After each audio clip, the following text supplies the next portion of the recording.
BTC बिसायख'थिया 4 एप्रिलाव जानो गोनांमोन नाथाय फावसायै गाबोननिफ्राय 7 तारिखनिफ्राय उदालगुरि आरो बाक्सा जागायजेनगोन। बे समाव गोबां दोलो राजखान्थि हान्जा बिथांमोना गुबुन गुबुन जायगाफोराव गुबुन गुबुन सुबुं थुबुरमा लानाय नुदों। दिनै बे समाव क'क्राझार जिल्लाया गासै 12टा बियाबखौ लानानै बिसमुरि हालामाव बिथांमोना सुबुं थुबुरमा खालामदों। बे समाव इउपिपिएल दोलोनि आफादगिरि बिथां प्रमद बर' बिथाङा बाहागो लादों। बे समाव बिथाङा बे सुबुं थुबुरमानि गेजेरजों मा बुङो बिथांनि सायाव मिथिनो थाखाय नाजागोन। सार, बे सुबुं थुबुरमायाव नोंथाङा गोबां बे सुबुं थुबुरमानि गेजेरजों गोबां लाख लाख सुबुंफोरा बेयाव हाजार हाजार मानसिफोर बाहागो लादों। बेखौ थारैनो नोंथाङा माबायदि गोसोआव माबायदि बेरखांदों नोंथांनो? रायजो राजाफ्रा गोबां खस्थ' मोनबोबाय। दा बिराद दुखु मोनो जोङो गोरिब गुन्द्राफोरखौ अननो हायाखै, थांनाय सरकारा नोजोर होआखै। दा नंखायनो दिनै रायजो राजाफ्रा सोलायनाय नागिरनानै फैदों, जौगानाय नागिरनानै फैदों।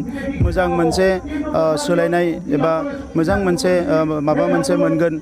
दिनैनि दिनाव सरकारा सोलायोब्ला जों थांना थानायनि राहा लामाफोरखौ मोजाङै मोनफुंनो हागोन बेबायदि सानो रायजो राजाफ्रा। नाथाय बेफोर रायजो राजाखौनो जे बिपिएफआ जोबोद गाज्रि थगायबोदों हाग्रामा महिलारिया, दिनैनि समाव बेखौ मिथिजोबनानै राजखान्थियाव फैनायनि उनाव आं जोबोद दुखु मोनदों। आरो बे समाव आंनि गोसोआ जोबोद गोरानिफ्राय गोरा जादों। एबार गोरिब गुन्द्राफोरखौ जों जेरैखि जाया जौगाहोनायनि खामानि मावनांगोन आरो रायजो राजाफोरखौ जों मदद खालामनांगोन। फैबाय थानाय समाव नोंथाङा इउपिपिएल गभर्नमेन्ट थायोब्ला हसाके नोंथाङा गासै हारि माहारिनि थाखाय जौगानायनि थाखाय खामानि मावलांनो हागोन नोंथाङा फोथायनाय दं नामा? आंहा फोथायनाय दङ। जि एसे बेवहाय हारि हारिसाफोर दङ बे गासैबो हारि हारिसानि जौगानाय लाबोनो हागोन होननानै आंहा फोथायनाय दङ। हाग्रामा महिलारि बिथाङा गोबां जायगायावनो गिदिंनानै इउपिपिएलआ सरकाराव फैयोब्ला गोबां हारि माहारिफोरखौ होखारगोन होननानै बिथाङा अपप्रचार खालामदों। बे समाव नोंथाङा मा बुंगोन? हाग्रामा महिलारिया बेनिख्रुइ आरो मोजां बाथ्रा मा बुंनो हानो? जौगानायनि खोथा बुंनो रोङा, सरकारखौ मोजां दानायनि खोथा बुंनो रोङा, समाजखौ मोजाङै दैदेननायनि खोथा बुंनो रोङा, समाज फोसाबनायनि खोथा बुंनो रोङा। खुनु मोनसे गोदान सिन्था बिथांनियाव गैया। जौ लोङै लोङै बिथांनि माथाया एसे बोरैबा जाबाय। दा बे समाव हाग्रामा महिलारिया जिरायनांगौ, बिथांखौ जिरायहोनांगौ जोङो। बेसा खस्थ' खालामबोबाय बेसरा, आगोलाव आन्दलनबो खालामदोंमोन, दा सरकारबो सालायबाय 17 बोसोर। दा बिथाङा बेबायदि केपासिटि आरो गैला मावनो हानाय।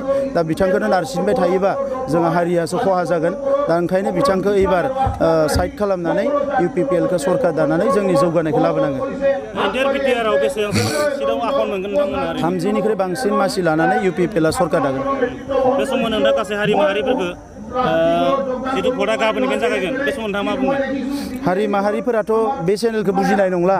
आं बर' माहारिखौनो बुंनो सानदों कि गाबोन उदालगुरि आरो बाक्सायाव इलेक्सन जागोन आरो उदालगुरि आरो बाक्सानि रायजो राजाफोरखौ 17 बोसोराव हाग्रामा महिलारिमोना थगायबाय। बिथांमोननि EM-GM देरहाना फैग्राफ्रा हाग्रामा महिलारि बिथांजों मेगनाव मेगन नायनानै बुंनायाथ' बादो, बिथांमोना गुजुबाबो गिनानै खारो होननानै खोनादों। दा नंखायनो बिथांमोना लामा दालां जाम्फै बिना लांनो हाया। बाक्सा आरो उदालगुरिनि जौगानाया खुनुदिन बिथांमोननि दैदेननायाव जानाय नङा। ओंखायनो बेखौ सोलायनानै मोनसे डेम'क्रेटिक सरकार लाबोनांगौ, आं बेखौनो खावलायदों। सार, बे समाव गुबुन गुबुन जायगाफ्राव बबेबा जायगायाव एसे एनै हिंसा जाथाय सोलिबाय थादों। बे गासैबो हिंसानि थाखाय दायनिगिरिया बिपिएफ। 17 बोसोर बिपिएफआ बुलायबोदों आरो दाबो बुलायगोन, बुलायनो नागिरगासिनो दङ। आरो हराव बिथांमोना फैसा राननो नेगासिनो दङ। फैसा राननाय आरो बुलायनाय आरो जौ लोंनाय, बेनि मोनथामानो बिथांमोननि दायो राजनिति।